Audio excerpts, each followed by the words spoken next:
A couple of years ago, I had the privilege of meeting a teacher by the name of Sandra Ipana. Sandra is from the Northwest Territories. She's from a small community, and she teaches a rare dialect of the Inuit language called Inuvialuktun. There are only a few hundred people left on the face of the earth who speak her language. At one point, while Sandra was recounting what she's doing to preserve the language, teaching small children, she had to pause and gather herself. And then she said something that has really stayed with me.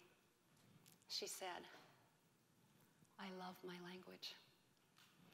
Sandra and a few others hold the wisdom and knowledge of an entire people in the words and phrases that are unique to their dialect. In a sense, they are the keepers of the language, its stewards, and it is so easy to be touched by her story. But there is something more here that resonates with me. It's the underlying message of change and the forces of change. In a generation, a language is all but lost.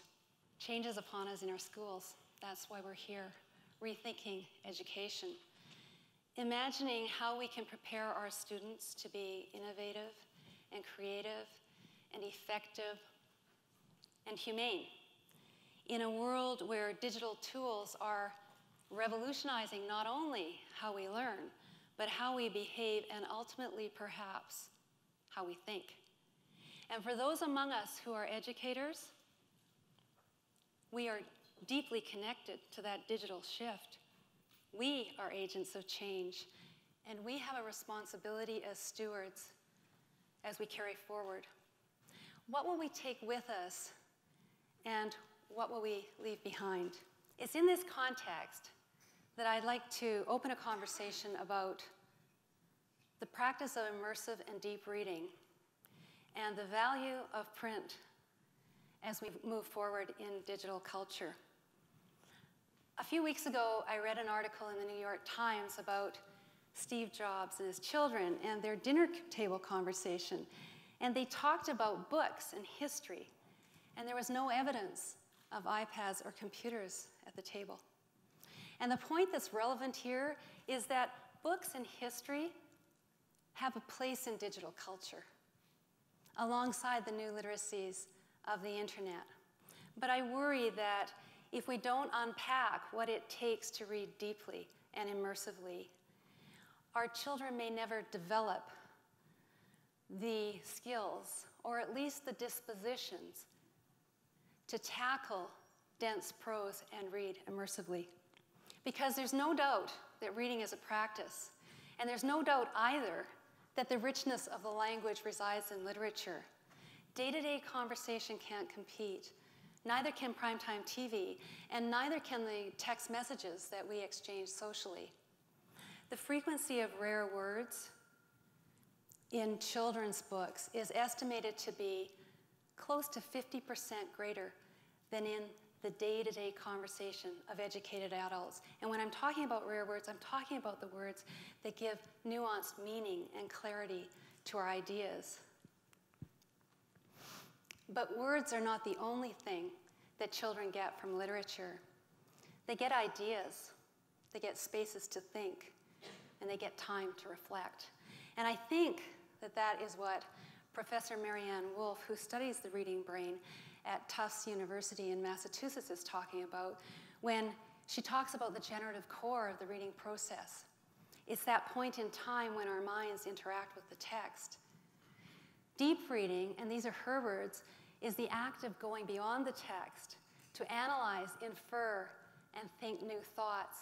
And she says it takes years to develop from a novice reader to an expert reader. So here we are in our schools, our classrooms, our libraries, challenged with the task of moving our students beyond thinking and reading in bite-sized chunks in a hypermediated environment. And how do we do that? Well, for me, it's about thinking about these concentric rings, layers that have to be permeated to get to that kernel. And the first layer is multitasking. It never stops when our students enter our school doors, and it doesn't stop when we enter our school doors. Think for a moment that this is a college lecture hall, and you have your devices open in front of you, and some of you do have your devices open in front of you. What are you doing right now? Chances are, if the scholarship on this is correct, that you are checking your email, looking at your Facebook, maybe checking your stock reports, and maybe you've pulled out your phones just to see if you've missed a message, or you might be back-channeling on Twitter, and maybe some of you are back-channeling on Twitter. Well, that might be good for our personal lives and our professional lives, but there is a huge body of research that indicates that multitasking has a negative impact on learning. And it might be hurting the achievement of the student sitting next to you. My daughter recently complained to me that she was totally distracted in a third-year law class. The guy sitting next to her was selling rare gems on eBay. But you know, the concern about multitasking goes way beyond the lecture hall. And I'm really interested to see the voices that are weighing in on this issue and where they're coming from. For example, a fellow by the name of Joe Kraus, who is a partner at Google Ventures, argues that when we're attending to our devices, to the degree that we are, we're actually practicing distraction.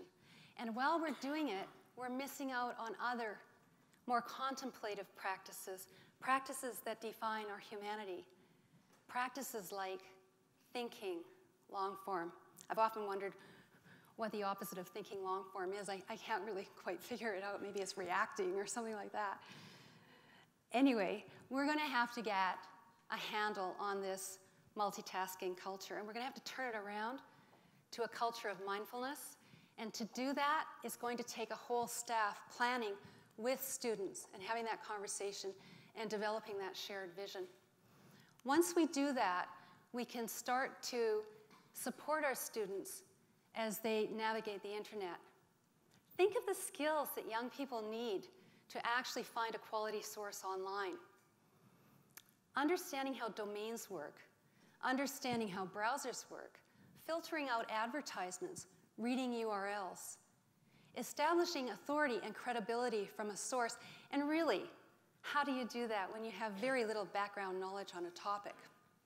Research out of the New Literacies Research Lab at the University of Connecticut suggests that reading online may be more complex than reading conventional texts. So we have to plan for how we're going to teach the skills of the new literacies across subjects and across grades. Because if we do that, we'll get our students in a position where they can land and learn and read to learn.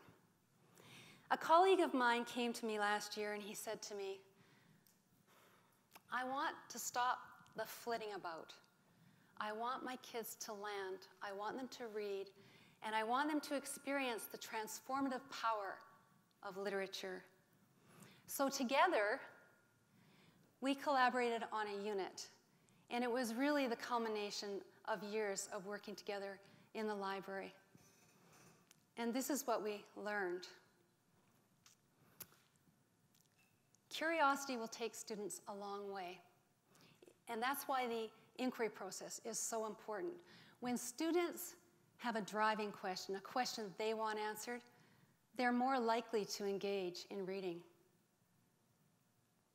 But motivation can be fragile, especially in the content areas. Kids get distracted and disoriented. So as well as teaching students how to navigate and curate their own content, we have a responsibility to provide them with content that is rich and to provoke their interests and fuel their imaginations. And we need to model the values sometimes of reading offline when the task at hand requires focus and contemplation.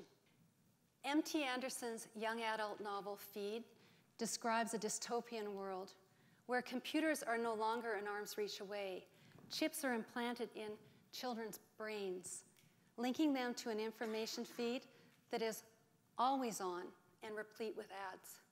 The result is the children have no time to think, and their language is diminished to the point they have no words to give to their ideas. Let's imagine a different world for our children, one that's rich in language and encourages them to think independently and to question, and one that draws on a variety of sources across a range of media. And let's remember Sandra's story. Some things are too precious to lose, and immersive and deep reading is one of them. We need to understand it, to preserve it. And let's hang on to print. It's an elegant medium. Thank you.